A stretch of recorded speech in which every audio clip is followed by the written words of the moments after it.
হিমাচলের ত্রিশূলের Volks এবং রহস্য।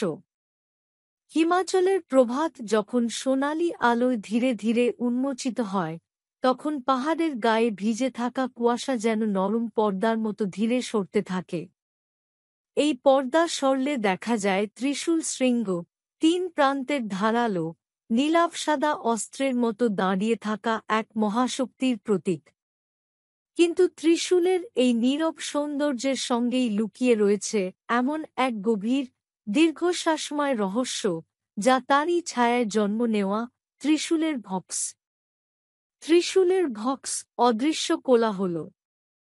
ত্রিশূলের পাদদেশে যে গহ্বরটি রয়েছে, তাকে স্থানীয়রা ভক্স বলে। দিনের আলোয় সেটি সাধারণ একটি খাদ বলে মনে হলেও, অন্ধকার নেমে আসতেই ভক্স যেন অন্য এক জগতে পরিণত হয়। সেখানে শব্দের প্রতিধ্বনি অদ্ভুত। এক শব্দ অন্য শব্দের জন্ম দেয়, এক নিঃশ্বাস আরেক নিঃশ্বাসের অনুরণ্যে বাঁক খেয়ে এক অচেনা হাহাকার হয়ে ওঠে। গ্রামবাসীরা বলে, ভক্সের ভেতরে যাদের প্রতিধ্বনি শোনা যায়, তাদের মধ্যে কতগুলো নাকি মানুষের নয়। মনে হয় যেন কোনো ছায়া, কোনো হারিয়ে যাওয়া যাত্রী, অথবা কোনো দীর্ঘদিনের নিঃসঙ্গতা নিজের অস্তিত্ব টিকিয়ে রাখার জন্য আওয়াজ তুলছে। হারিয়ে যাওয়ার গল্প। বহু বছর আগে নাকি এক তরুণ পরিব্রাজক এই অঞ্চলে আসে। সে ত্রিশূলের সৌন্দর্যে মুগ্ধ হয়ে আরও কাছে যাওয়ার লোভ সামলাতে পারেনি।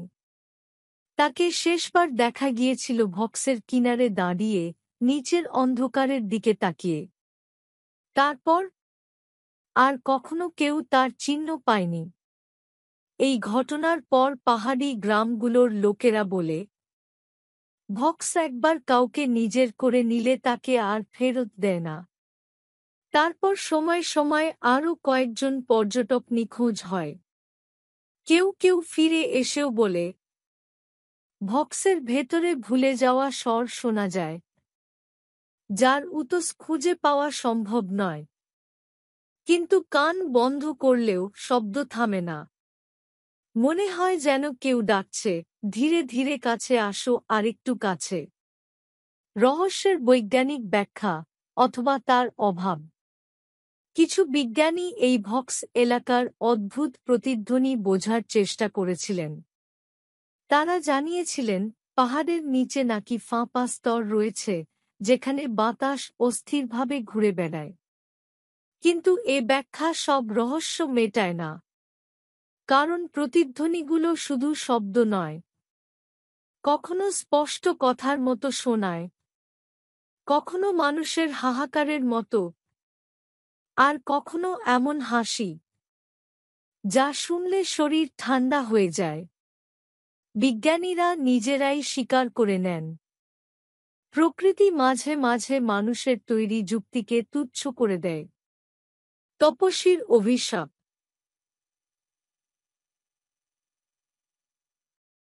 স্থানীয় কিংবদন্তিতে এক তপস্বীর কথা বলা হয়, যিনি বহু শতাব্দী আগে এখানে তপস্যা করতেন। তার তপস্যা নাকি ব্যাহত হয়েছিল মানুষের লোভ, হিংসা এবং প্রতারণায়। মৃত্যুর আগে তিনি নাকি পাহাড়কে অভিশাপ দেন, যে কেউ এই পথ দিয়ে অহংকার নিয়ে যাবে, সে নিজের পথ ভুলে যাবে, নিজের কণ্ঠ হারাবে, আর প্রতিধ্বনির ভিতরে বন্দী হয়ে থাকবে। কেউ বলে এই গল্প নিছক লোককথা। কিন্তু পাহাড়ের শীতল বাতাস, ভক্সের অদ্ভুত অন্ধকার, সব মিলে সেই গল্পকেও বাস্তব মনে হয়। দিনের ও রাতের দুই রূপ। দুপুরবেলা ভক্স যেন সবচেয়ে শান্ত। সূর্যের আলো পড়লে অন্ধকারও নম্র হয়ে যায়। তবে সন্ধে নামার সঙ্গে সঙ্গে সে রূপ বদলায়। আকাশে চাঁদ উঠতে না উঠতেই ভক্সের মুখে জন্ম নেয় এক গভীর নীল অন্ধকার, যা চোখে দেখা যায় না, কিন্তু অনুভবে হৃদয় কাঁপিয়ে তোলে। কখনো বাতাস বইতে শুরু করলে পুরো গহ্বর যেন গর্জে ওঠে, আর মনে হয় কিছু একটা ভেতরে নড়ে উঠছে। বড গভীর অচেনা মানুষের ভয় ও আকর্ষণ। অদ্ভুতভাবে মানুষ ভক্সকে ভয়ও পায়, আবার আকৃষ্ট হয়।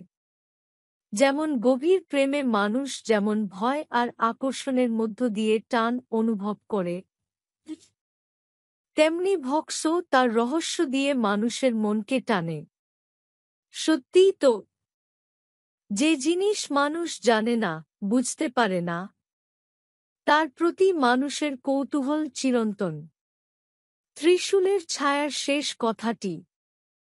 সন্ধ্যার শেষে ত্রিশূলের তীক্ষ্ণ অগ্রভাগে যখন শেষ আলো ঝলসে ওঠে, তখন মনে হয় পাহাড় নিজেই যেন দীর্ঘশ্বাস ফেলছে।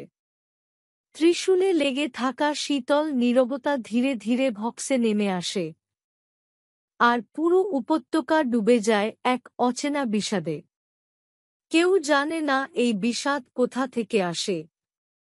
হারিয়ে যাওয়া মানুষের দুঃখ, তপস্বীর অসমাপ্ত সাধনার ব্যথা, নাকি প্রকৃতির নিজস্ব কোনো নিস্তব্ধ অভিমান।